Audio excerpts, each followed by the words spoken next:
All right, guys, welcome to today's video. Today's video is a request from DocDark1985. He put a post on Twitter asking if a specific GPU brand was a good brand, and it is a good brand. XFX, they're cool. People know them. We rock with them. It's fine. However, Doc said he was having some issues. The game Ratchet & Clank caused his computer to shut off. So he said if I could watch his latest video and guess what I think the issue could be. I watched the video and people are still pointing back to possibly the power supply. I haven't heard anybody actually talk about the cooling on the CPU, and I think that might be where the problem is. Now, from experience, and I don't know if I need to say it, but I have 3 PCs that I use at home, all for different uses. My children are all going to get PCs. I'm in fact right now trying to transfer my second kid from a gaming laptop that she was borrowing from me to her own gaming PC.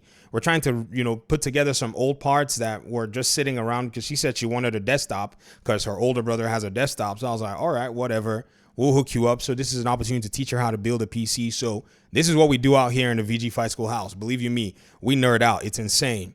The one time I saw my PC shut off because of a game, or it happened twice actually, was God of War 2018. I was playing, my PC shut off. I was running a 3900X CPU and I think a 1080 Ti at the time because I could not justify paying for those, inflated scalper prices back in 2021 when prices went out of hand. So I just kept my 1080 Ti and kind of, weathered the storm. I took the PC, I moved it to a different location to make sure I got ventilation. It still shut off. It was so bad. So I decided I was having some temperature issues, and it's hard to detect those temperature issues because even Doc was saying he's got a lot of ventilation in here. He didn't really see anything, but here's the challenge, Doc. By the time that PC shuts off and by the time you get over there to open up the PC and figure out what's going on and turn it back on to check the temps, it'll cool down. It cools very fast because a lot of the coils here are designed to be able to, let off heat. So it will trick you to thinking that your temps are fine. But in reality, it's long gaming sessions in areas where there's a lot of VFX that actually cause that to happen.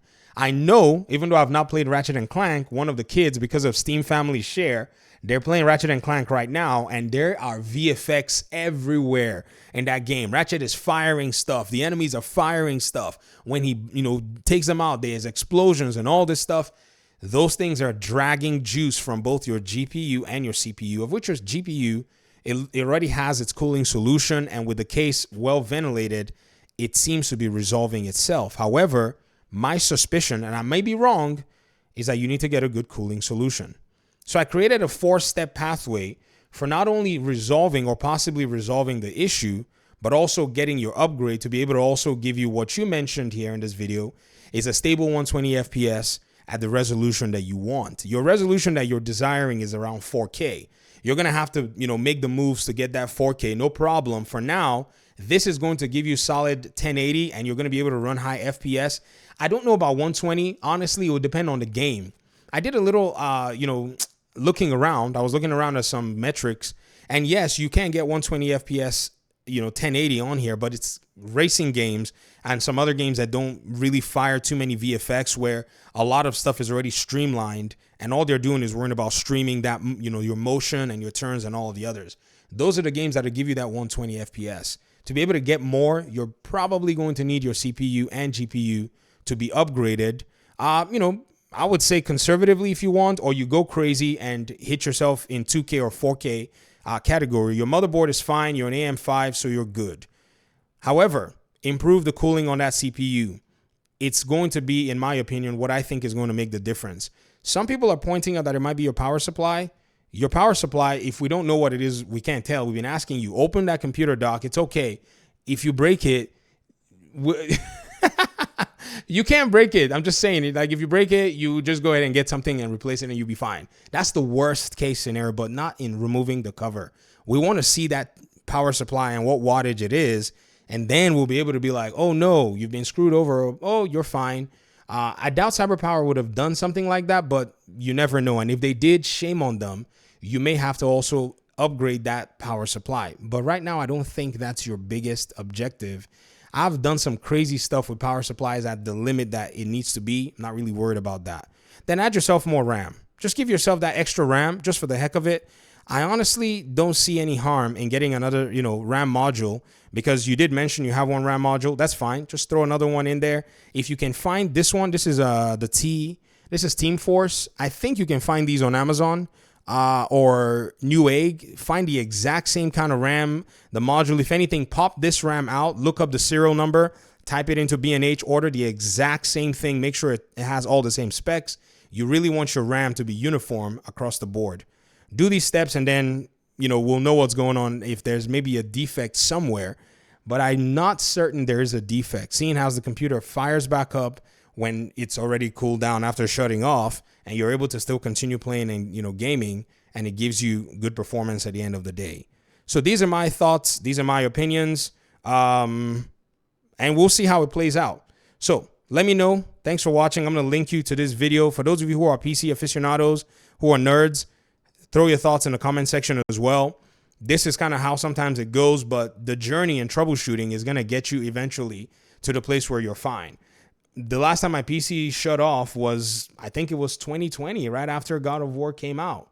Since then, I've never had a PC shut off on me in gaming, but I now know when I'm buying a cooler, I just throw these coolers like this. There's a similar kind that comes with a Ryzen 5 5500. I don't even bother touching it. I literally use the coolers that came with my 3900X, which is a much better cooler. I use those to cool a less powerful CPU. And then for those CPUs, I just go straight and buy me a big, beefy air cooler. Oh yeah, one thing I forgot. The cooler brand that I want to go ahead and recommend is the Be Quiet cooler CPU coolers. Those are actually pretty good. Man, they carry, man. But again, your CPU probably just needs something a little slightly better, but go all out. Go crazy. Go in the $80 price range for a cooler. Let me see if I can find it here real quick. I'll link it to you on Twitter if I cannot find it. And if it fits your case, then go for it. If not, then forget about it. Okay, here we go. So right here, you should just be able to search Be Quiet cooler, and you just need some air cooling solution that's just better, that's able to regulate air. So there's this Be Quiet here, that the Pure Rock 2. It does a good job. Is it this one I have? I know I have the Dark Rock Pro on one of my builds, and I think I have one of this. It's better than that Cooler Master has here for this particular build. That's my suspicion anyway. So at the end of the day, $40 cooler here. Right? $60 power supply if it needs to be. If not, then you're fine. But this solution would probably change the game for you. I'm out of here. Thanks for watching. Peace out.